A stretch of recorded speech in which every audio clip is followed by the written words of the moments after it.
नमस्कार। आप सभी साथियों का स्वागत करता हूं अपने आधिकारिक चैनल देश पल्स पर, जहां पेंशन से जुड़ी हर अहम और जरूरी जानकारी आप तक पहुंचाई जाती है। और यदि आपने अब तक इस चैनल को सब्सक्राइब नहीं किया है, तो पेंशन से जुड़ी हर महत्वपूर्ण अपडेट समय पर पाने के लिए अभी सब्सक्राइब अवश्य करें। आज हम जिस खबर की बात कर रहे हैं, वो सिर्फ बड़ी नहीं, बल्कि अत्यंत महत्वपूर्ण और संभावित रूप से ऐतिहासिक मानी जा रही है। मुद्दा ये नहीं रह गया है कि घोषणा होगी या नहीं। असली प्रश्न ये है कि क्या इस गणतंत्र दिवस पर देश के 69 से अधिक ईपीएस 905 पेंशन भोगियों के जीवन में वो परिवर्तन आने जा रहा है जिसका इंतजार वर्षों से किया जा रहा है। क्या इस बार आपके खाते में सिर्फ पेंशन की रकम नहीं, बल्कि सम्मान की पहली किस्त पहुंचेगी? और क्या महंगाई भत्ता यानी डीए भी इसमें जोड़ा जाएगा? राजधानी दिल्ली के सत्ता गलियारों से जो संकेत सामने आ रहे हैं, उन्होंने देश भर के पेंशनर्स के बीच हलचल पैदा कर दी है। श्रम मंत्रालय और वित्त मंत्रालय से जुड़े शीर्ष स्तर की एक अत्यंत अहम बैठक अब समाप्त हो चुकी है, और उसके बाद मिले संकेत सीधे तौर पर सरकारी रुख में बदलाव की दिशा दिखा रहे हैं। सूत्रों की माने तो इस पूरी प्रक्रिया में जिस नाम की चर्चा सबसे अधिक है, वो है कमांडर अशोक रावत। कहा जा रहा है कि वर्षों की निरंतर कोशिश, दबाव और देशव्यापी आंदोलनों का असर अब दिखाई देने लगा है। प्रधानमंत्री नरेंद्र मोदी की ओर से भी एक ऐसा संकेत मिला है जिसकी पहले किसी ने कल्पना नहीं की थी। इस वीडियो में हम उस बैठक से जुड़ी परतें खोलकर समझेंगे, जहां 7,500 प्लस डीए के प्रस्ताव पर गंभीर विचार हुआ है। अंत तक बने रहिए, क्योंकि बीच में एक ऐसा मोड़ आता है जो पूरे मामले को नई दिशा देता है। ईपीएस 905 नेशनल एजिटेशन कमेटी के अध्यक्ष अशोक रावत लंबे समय से एक ही मांग दोहराते रहे हैं। दिल्ली की सड़कों से लेकर संसद के दरवाजों तक आवाज उठती रही है कि पेंशन दान नहीं, बल्कि अधिकार है और जरूरत है सम्मानजनक पेंशन की।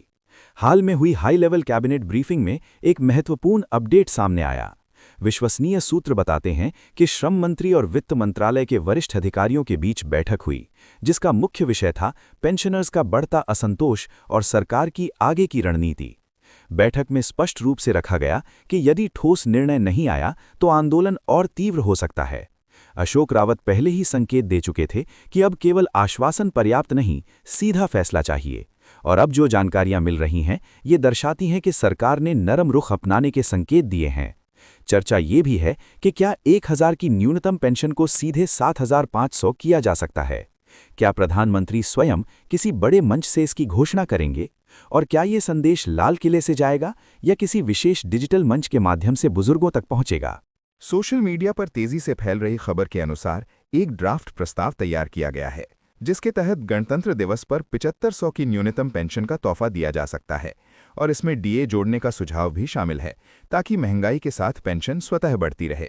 यदि ये लागू होता है तो फरवरी के पहले सप्ताह में खातों में अब तक की सबसे बड़ी राशि आ सकती है। लेकिन सवाल बना हुआ है कि क्या ये पूरी तरह तय है या कोई रणनीतिक प्रक्रिया जारी है, क्योंकि संसद के पिछले सत्र में सरकार ने फंड की कमी का हवाला दिया था। अशोक रावत का दावा है कि कुछ आश्वासन आंतरिक स्तर पर दिए गए हैं। प्रधानमंत्री पहले भी बड़े फैसलों से देश को चौंका चुके हैं, इसलिए अटकलें और तेज हैं।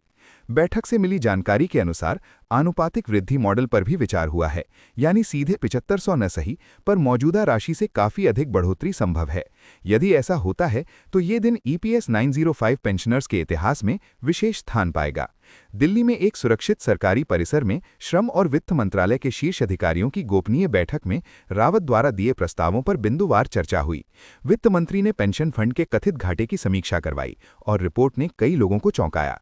विशेषज्ञों का मत है कि संसाधनों के उचित उपयोग से 7500 देना असंभव नहीं। एक वरिष्ठ अधिकारी ने माना कि पेंशनर्स का धैर्य सीमा पर है। अब चर्चा इस पर है कि क्या फाइलें अंतिम चरण में हैं और केवल गणतंत्र दिवस की प्रतीक्षा है। इस प्रक्रिया को सामान्य घोषणा नहीं, बल्कि बड़े सामाजिक और राजनीतिक निर्णय की तरह देखा जा रहा है, क्योंकि असंतोष अब जमीनी स्तर पर दिख रहा है।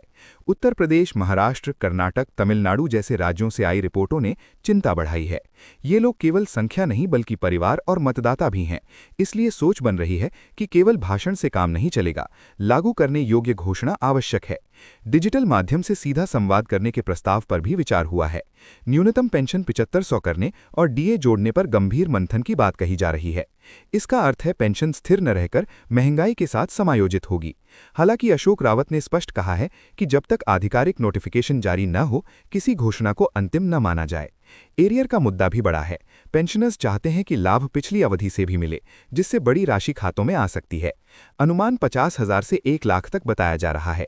इस पर मतभेद है। कुछ इसे वित्तीय बोझ मानते हैं तो कुछ इसे पेंशनर्स का अधिकार बताते हैं। अंदरूनी तौर पर प्रोजेक्ट सम्मान नाम से फाइल चलने की चर्चा है, जिसमें 3 विकल्प हैं, जिनमें 7500 प्लस डीए भी शामिल है। तकनीकी विभाग हाई अलर्ट पर बताया जा रहा है। सॉफ्टवेयर परीक्षण चल रहा है ताकि नई गणना लागू की जा सके। रावत ने कहा है, ये लड़ाई केवल पैसों की नहीं बल्कि सम्मान की है। हालिया बैठकों में नैतिक पहलू भी उठा। मंत्रियों ने माना पुरानी संरचना चलाना कठिन है। अगर घोषणा न हुई तो बड़े आंदोलन की चेतावनी भी है। हालांकि संकेत है कि सरकार टकराव नहीं चाहती। संदेश भेजा गया है, धैर्य रखें, बड़ा तोहफा संभव है। ये मुद्दा लाखों बुजुर्गों की जिंदगी से जुड़ा है, जिन्होंने दशकों सेवा दी। अब मामला मंत्रालयों से आगे पीएमओ तक पहुंच चुका है। रिपोर्ट में सामाजिक असंतोष की बात कही गई है। प्रधानमंत्री ने भी सम्मानजनक जीवन पर सवाल उठाया। बैंकिंग सिस्टम को सतर्क रहने के संकेत दिए गए हैं ताकि प्रोसेसिंग में देरी न हो। एरियर पर अंतिम निर्णय कठिन माना जा रहा है। रावत ने स्पष्ट नोटिफिकेशन की मांग रखी है। पेंशनर्स के बीच आशा और आशंका दोनों है। बजट पर प्रभाव की भी चर्चा है। कल्पना कीजिए, गणतंत्र दिवस की सुबह यदि पेंशन अपडेट का संदेश आए तो उसका अर्थ केवल धन नहीं बल्कि वर्षों के संघर्ष का उत्तर होगा। इसलिए सबकी निगाहें उसी दिन पर हैं कि क्या ये औपचारिकता रहेगी या नई शुरुआत बनेगी। आने वाले दिनों में बैठकों की रफ्तार बढ़ेगी और संकेत स्पष्ट होंगे। जुड़े रहिए, संगठित रहिए और तैयार रहिए, क्योंकि निर्णय आया तो ये केवल सरकारी फैसला नहीं बल्कि आपकी जीत